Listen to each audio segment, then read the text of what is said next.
Firman-Mu adalah kehidupan yang menghidupkan kami. Seperti Engkau telah bangkit dan menang, maka firman-Mu akan menuntun kami, agar kami pun bangkit dan menang bersama-sama dengan Tuhan. Berbicaralah bagi kami pada saat ini Tuhan, biarlah kebenaran-Mu boleh diberitakan. Hati kami siap menjadi tanah yang subur di mana benih-benih kebenaran firman-Mu ditaburkan. Di dalam nama Yesus kami berdoa. Amin. Bapak, Ibu, saudara-saudara yang terkasih, baik yang ada di rumah masing-masing ataupun yang ada pada kesempatan ini, firman Tuhan bagi kita diambil dari Yohanes pasal yang ke-20, ayatnya yang pertama sampai ayatnya yang ke-18 dengan perikop kebangkitan Yesus. Dan perikop yang kedua, Yesus menampakkan diri kepada Maria Magdalena. Pada hari pertama minggu itu, pagi-pagi benar, ketika hari masih gelap, pergilah Maria Magdalena ke kubur itu dan ia melihat bahwa batu telah diambil dari kubur. Ia berlari-lari mendapatkan Simon Petrus dan murid yang lain yang dikasihi Yesus dan berkata kepada mereka, Tuhan telah diambil orang dari kuburnya dan kami tidak tahu di mana ia diletakkan. Maka berangkatlah Petrus dan murid yang lain itu ke kubur. Keduanya berlari bersama-sama, tetapi murid yang lain itu berlari lebih cepat daripada Petrus sehingga lebih dahulu sampai di kubur. Ia menjenguk ke dalam dan melihat kain kapan terletak di tanah, akan tetapi ia tidak masuk ke dalam. Maka datanglah Simon Petrus juga menyusul dia dan masuk ke dalam kubur itu. Ia melihat kain kapan terletak di tanah. Sedang kain peluh yang tadinya ada di kepala Yesus tidak terletak dekat kain kapan itu, tetapi agak di samping di tempat yang lain dan sudah tergulung. Maka masuklah juga murid yang lain yang lebih dahulu sampai di kubur itu dan ia melihatnya dan percaya. Sebab selama itu mereka belum mengerti isi kitab suci yang mengatakan bahwa ia harus bangkit dari antara orang mati. Lalu pulanglah kedua murid itu ke rumah. Tetapi Maria berdiri dekat kubur itu dan menangis. Sambil menangis ia menjenguk ke dalam kubur itu. Dan tampaklah olehnya dua orang malaikat berpakaian putih, yang seorang duduk di sebelah kepala dan yang lain di sebelah kaki di tempat mayat Yesus terbaring. Kata malaikat-malaikat itu kepadanya, Ibu, mengapa engkau menangis? Jawab Maria kepada mereka, Tuhanku telah diambil orang dan aku tidak tahu di mana ia diletakkan. Sesudah berkata demikian, ia menoleh ke belakang dan melihat Yesus berdiri di situ. Tetapi ia tidak tahu bahwa itu adalah Yesus. Kata Yesus kepadanya, Ibu, mengapa engkau menangis? Siapakah yang engkau cari? Maria menyangka orang itu adalah penunggu taman lalu berkata kepadanya, Tuan, jikalau Tuan yang mengambil dia, katakanlah kepadaku di mana Tuan meletakkan dia, supaya aku dapat mengambilnya. Kata Yesus kepadanya, Maria. Maria berpaling dan berkata kepadanya dalam bahasa Ibrani, Rabuni, artinya guru. Kata Yesus kepadanya, janganlah engkau memegang aku sebab aku belum pergi kepada Bapa. Tetapi pergilah kepada saudara-saudaraku dan katakanlah kepada mereka, bahwa sekarang aku akan pergi kepada Bapakku dan Bapamu, kepada Allahku dan Allahmu. Maria Magdalena pergi dan berkata kepada murid-murid, aku telah melihat Tuhan. Dan juga bahwa dia yang mengatakan hal-hal itu kepadanya. Amin. Shalom, salam sejahtera bagi kita sekalian. Bapak, Ibu, saudara-saudara yang terkasih di dalam Tuhan Yesus Kristus, selamat Paskah. Hari ini adalah hari yang begitu istimewa dalam perjalanan hidup orang percaya. Karena tanpa hari ini, seperti apa yang dikatakan oleh Rasul Paulus dalam 1 Korintus pasal yang ke-15, ayat yang ke-17 dan yang ke-18. Dan jika Kristus tidak dibangkitkan, maka sia-sialah kepercayaan kamu, dan kamu masih hidup dalam dosamu. Demikianlah binasa juga orang-orang yang mati dalam Kristus. Sekali lagi, ini adalah hari yang istimewa bagi kita. Kematian Kristus di kayu salib menjadi sia-sia dan tidak berarti jika Kristus tidak bangkit. Kebangkitan Kristus memberi arti dan makna yang begitu dalam, khususnya bagi kehidupan kita sebagai orang yang percaya. Bapak, Ibu, saudara-saudara, apa makna dari kebangkitan Kristus? Yang pertama, Ia telah menyelesaikan tugasnya. Apa yang Ia katakan kepada murid-murid dan orang banyak selama Ia berada bersama-sama dengan mereka, itu benar. Dan kebenaran itu Ia buktikan dengan runtutan peristiwa-peristiwa yang terjadi. Dimulai dari kehadirannya bersama murid-murid dalam pengajaran dan segala apa yang Ia lakukan. Kemudian peristiwa penyaliban serta kebangkitan. Yang kedua, Ia telah menang. Karya penebusan bagi kita telah dilakukan sehingga kita tidak berhutang lagi kepada dosa, kepada maut. Kita tidak berhutang lagi. Kita berhutang kepada Tuhan untuk melakukan apa yang Ia kehendaki, apa yang Ia perintahkan. Yang ketiga, melalui kebangkitan Ia memberi kepada kita kesempatan untuk hidup berkenan kepada Bapa dengan meniru hidup dan keteladanan Kristus. Dan yang terakhir, makna dari kebangkitan Kristus adalah Ia memberikan kemampuan bagi kita untuk menjadi saksi kebangkitan tersebut. Bapak, Ibu, saudara-saudara yang terkasih, ketika Maria Magdalena dan murid-murid datang ke kubur Yesus dan menjumpai bahwa tidak ada lagi mayat Yesus di dalamnya, Maria Magdalena begitu sedih, murid-murid terkejut. Bahkan ketika Maria berkata, ia tidak ada lagi. Jika dikatakan di dalam Injil yang lain, mereka tidak percaya bahwa Tuhan Yesus telah bangkit. Coba bayangkan, murid-murid saja bisa menyaksikan hal itu sebelum mata dan kepala mereka melihat sendiri apa yang terjadi. Bagaimana mungkin orang-orang yang tidak percaya, orang-orang yang tidak melihat bahwa Tuhan Yesus telah bangkit, percaya akan berita ini?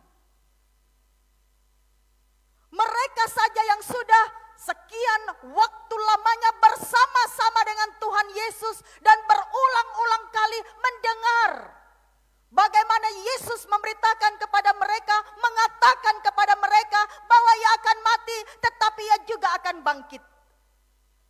Dan ketika kebangkitan itu terjadi, mereka masih bingung, tidak percaya. Dan Alkitab dengan tegas mengatakan di dalam ayat yang ke-9, sebab selama itu mereka belum mengerti isi kitab suci yang mengatakan bahwa Ia harus bangkit dari antara orang mati. Bapak, Ibu, saudara-saudara yang terkasih, kebangkitan Kristus adalah peristiwa yang begitu sangat luar biasa dalam perjalanan iman seorang yang percaya. Karena tanpa kebangkitan, sekali lagi, apa yang kita percaya, apa yang kita imani, itu menjadi sia-sia. Tetapi juga ketika kita tidak mampu memaknai kebangkitan itu dengan benar sesuai dan seturut dengan kehendak Kristus, maka kebangkitan Kristus itu pun menjadi sia-sia dalam hidup kita. Ada banyak orang percaya mengatakan Yesus sudah bangkit, dosa dihapuskan. Tetapi orang percaya tersebut tidak menerima kuasa dari kebangkitan Kristus. Sehingga ia ataupun orang yang tidak percaya, hidupnya sama saja. Seharusnya kuasa kebangkitan Kristus ketika itu diberitakan dalam hidup orang percaya, ia membawa sebuah perubahan yang luar biasa.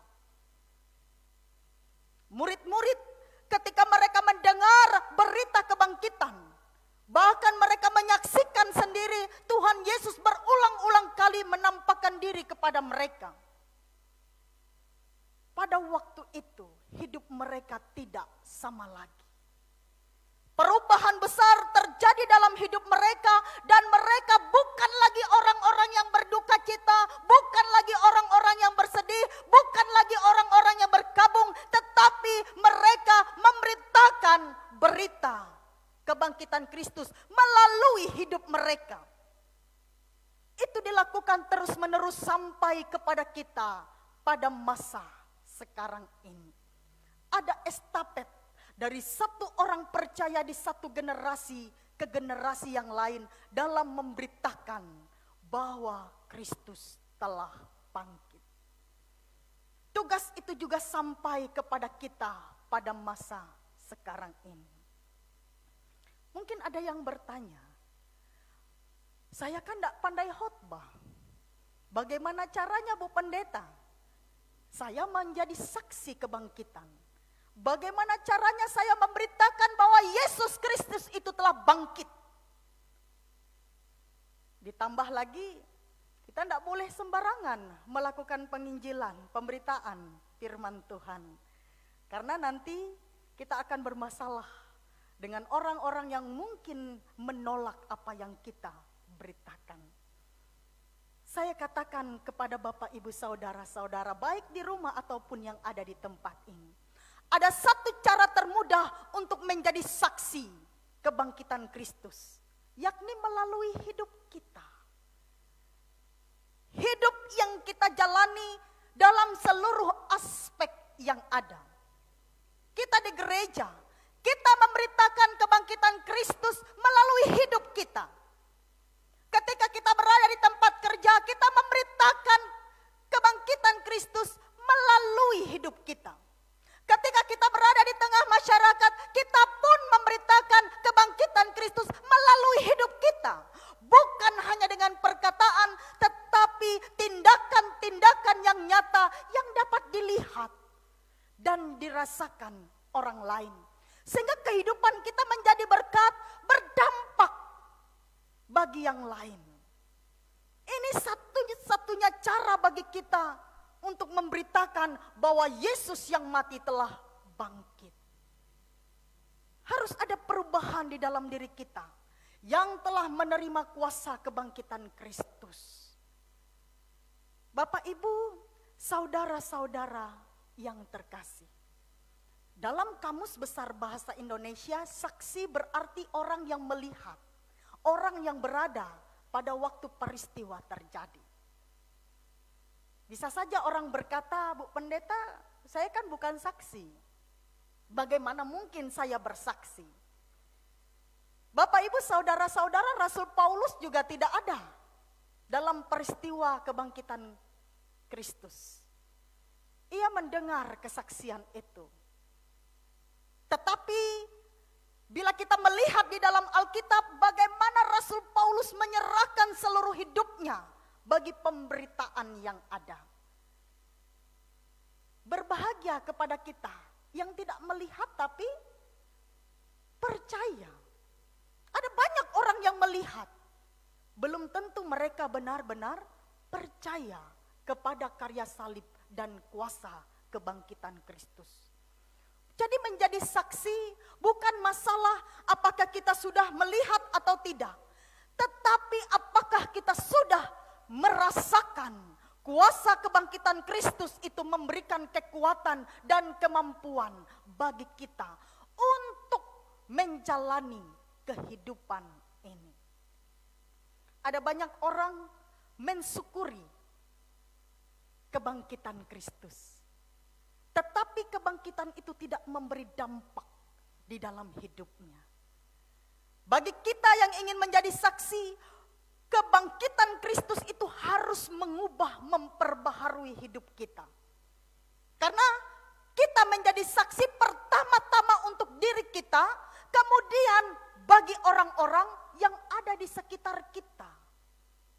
Bagaimana mungkin kita menjadi saksi kepada orang lain, kita sendiri tidak meyakini kebangkitan Kristus itu memberi kuasa yang luar biasa dalam hidup kita. Makanya tema berkata teguh jadi saksi Tuhan. Bukan si teguh ya, tapi teguh, kokoh, bertahan menjadi saksi Tuhan. Kalau begitu Bu Pendeta, saya akan bawa Alkitab lalu melakukan penginjilan kepada semua orang, baik Kristen ataupun tidak. Tidak usah. Sekali lagi seperti yang saya katakan tadi, cukup melalui hidup kita. Kita bisa jadi saksi ketika orang mengenal kita yang dulu dan sekarang berbeda. Orang ketemu, loh itu kan dia. Dulunya orang itu penjudi, pemabuk. Tapi sekarang kok berubah?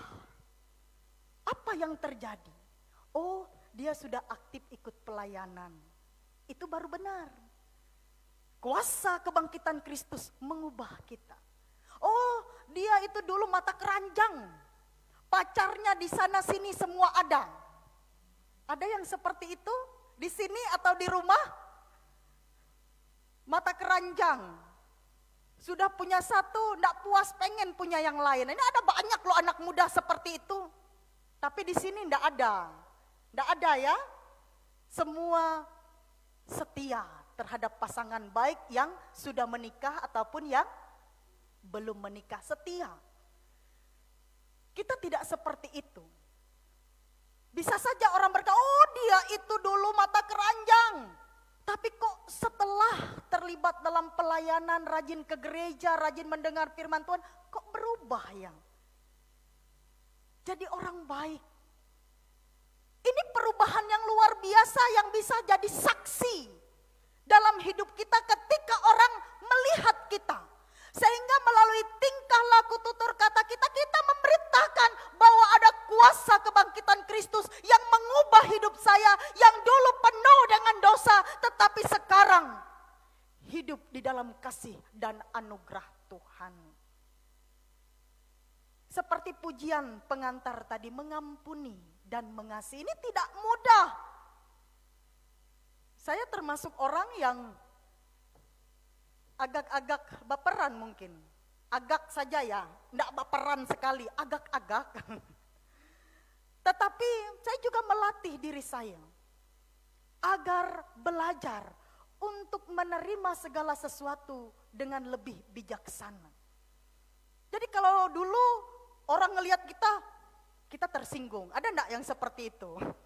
Orang cuma mandang, sudah tersinggung.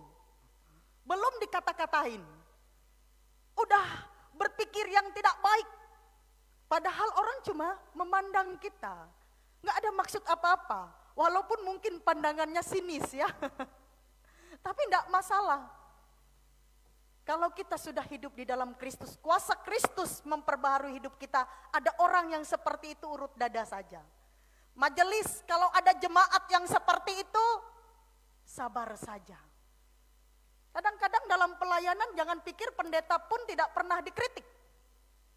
Banyak kritikan. Sabar saja. Ya, kalau dulu dikritik, langsung meledak. Dilawan. Kalau sekarang enggak, sabar, senyum saja. Orang mau bilang apa terserah. Kuasa kebangkitan Kristus telah mengubah hidupku. Menjadi sesuatu yang baru, ciptaan yang baru, manusia yang baru, yang lama telah berlalu dan yang baru kita jalani. Berapa usia kita hari ini? Berapa kali kita mengikuti Paskah, merayakan kebangkitan Kristus? Berulang-ulang kali di sepanjang hidup kita. Ada enggak perubahannya? Ada enggak perubahannya? Bapak Ibu, adakah perubahannya? Kalau tidak ada, hidup kita masih seperti yang dulu, maka perlu dipertanyakan, apakah kuasa kebangkitan Kristus itu benar-benar sudah memperbaharui hidup kita? Pastinya sudah, tapi masalahnya terletak kepada diri kita.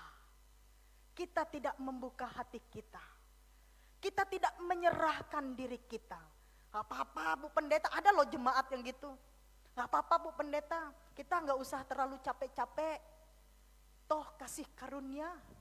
Tuhan Yesus mati, bangkit, menyelamatkan kita, kasih karunia. Saya katakan Bapak Ibu sidang jemaat, kasih karunia itu adalah saya yang berdosa, datang kepada Allah, memberikan hidup saya sebagai korban tidak layak. Karena saya korban yang penuh cacat dan celah.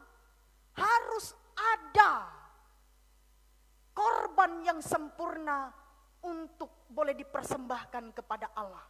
Dan Yesus menjadi korbannya. Sehingga ketika Tuhan Yesus mati, ia bangkit, pintu anugerah yang tertutup untuk kita menjadi terbuka. Lalu Tuhan Yesus berkata, akulah jalan. Kita yang sudah melihat pintu anugerah terbuka, kita mengikuti jalan yang dibuka oleh Yesus.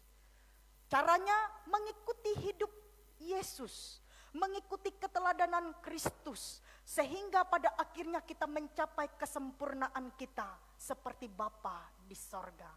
Tidak mungkin Bu Pendeta sempurna, betul. Tidak mungkin, saya pun merasa tidak mungkin. Tapi Tuhan Yesus berkata dalam Matius pasal yang kelima ayat 48, hendaklah kamu sempurna sama seperti Bapamu di sorga adalah sempurna. Bagaimana caranya Tuhan aku sempurna? Ikuti teladanku. Ikuti cara hidupku, kata Yesus. Yesus berkata, hidupmu adalah korban yang tidak layak. Tetapi dengan kematian Tuhan Yesus di kayu salib, ia melayakkan saya, Bapak, Ibu, dan Saudara menjadi korban yang berbau harum di hadapan Tuhan. Hanya masalahnya, maukah kita memberikan yang terbaik dari hidup kita sebagai korban bagi Tuhan? Tuhan Yesus sudah membuka jalan bagi kita, supaya kita bisa menjadi saksi kebangkitan. Kalau hidup kita belum benar, sampai kapanpun kita tidak akan pernah menjadi saksi kebangkitan. Karena hidup kita tidak akan pernah berbeda dengan orang-orang di luar sana. Lah orang tidak percaya kepada Yesus, hidupnya banyak loh, lebih baik daripada hidup kita. Banyak loh seperti itu. Saya ceritakan waktu saya makan di sebuah rumah makan, ada laki-laki dia datang meminta-minta. Saya waktu itu duduk melihat laki-laki itu lalu mengeluarkan uang 5.000 rupiah. Saya kasih kepada dia. Ada seorang perempuan yang beragama lain duduk di dekat saya. Dia melakukan hal yang berbeda. Dia bilang, Pak, Bapak lapar. Iya, kata pengemis tersebut, duduk makan. Siapa yang lebih baik? Saya atau perempuan tadi? Saya Kristen loh, pendeta. Bayangkan, tapi tidak masalah ya, itu hanya perbandingan. Ada banyak orang di luar sana yang lebih baik daripada orang Kristen. Perkataannya, hidupnya menjadi berkat. Ada banyak orang-orang yang tidak mengenal Yesus sebagai Tuhan dan Juru Selamat, tidak mengaku bahwa Yesus itu sebagai Tuhan dan Juru Selamat, tapi hidupnya lebih baik daripada kita orang Kristen yang mengaku Yesus itu Tuhan dan Juru Selamat kita. Jadi melalui kebangkitan Kristus yang kita rayakan hari ini, saya mengajak kita, memotivasi kita. Kuasa kebangkitan Kristus memampukan kita menjadi saksi yang jauh lebih baik daripada orang-orang dunia di luar sana. Karena kita adalah anak-anak Allah yang sudah dipulihkan, yang sudah ditebus, yang sudah dibenarkan di dalam Kristus. Selamat menjadi saksi, tetap teguh, tetap kuat, tetap semangat. Kiranya Tuhan Yesus memberkati kita. Amin.